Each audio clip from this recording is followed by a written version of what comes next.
কোন মেয়ে বন্ধু যদি ফজর নামাজ পড়ার জন্য জাগিয়ে দেয় তাহলে সেই নামাজ হবে কিনা?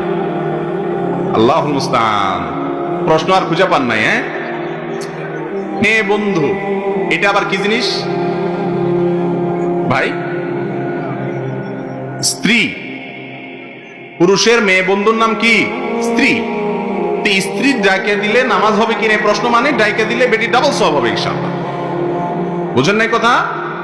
বই যদি জামাইকে ডাইকা দেয়, ওকে উঠো ফজর নামাজের ওয়াক্ত হয়েছে, বেচারি উঠাই দিয়ে ইনশাআল্লাহ সওয়াব পাবে।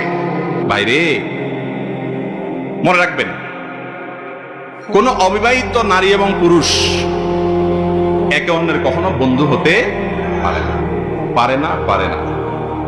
আমার কথা না, অনেক বড় বড় কথা সাহিত্যিক, আমাদের দেশের সর্বজন শ্রদ্ধেয় কথা সাহিত্যিক, ঔপন্যাসিক, লেখক হুমায়ুন আহমেদের এ ব্যাপারে একটা উক্তি আছে, গতকাল কি পড়েছি আমি, একদম তাজা তাজা। এবং তার আগে অন্য আরো অনেক বড় বড় মনীষীদের বক্তব্য আমরা পড়েছি, যেগুলো আসলে কোরআন হাদিসে যেটা বলেছে সেটারই সমর্থন এবং সায় দেওয়া তাদের। যদিও তাদের সায় সমর্থনে কিছু আসে যায় না, আল্লাহ রাব্বুল আলামিন যা বলেছেন সেটাই চূড়ান্ত, তার উপরে কোনো কিছু। মানুষ অনেক কিছু ট্রাই করে দেখে, ঘুরে ফিরে আবার জায়গায় আসে। কেন ছেলে আর মেয়ে, অবিবাহিত ছেলে মেয়ে বন্ধু হতে পারে না? কারণ আল্লাহ রাব্বুল আলামিন একজনকে অন্যজনের প্রতি আকর্ষণ রেখেছেন। কি রেখেছেন? এটা সৃষ্টিগতভাবেই আল্লাহ তাআলা দিয়ে রেখেছেন। এখানে যদি বলে না আমরা জাস্ট ফ্রেন্ড, যদি বলা হয় আমরা আপনার কি আর একটা ভালো বন্ধু, একটা নাম আছে কি ভালো বন্ধু, বেস্ট ফ্রেন্ড, এগুলো হলো শয়তানের নতুন নতুন আইটেম, নতুন নতুন ট্যাবলেট।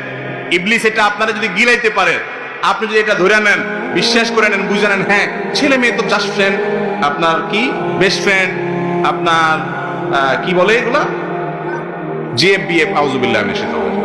আপনারা হাসছেন, সত্যি বলতে কি জানেন, ইবলিসের একটা বড় সফলতা হলো মুসলমানের সন্তানের কাছে হারামকে সহনীয় করে ফেলেছে।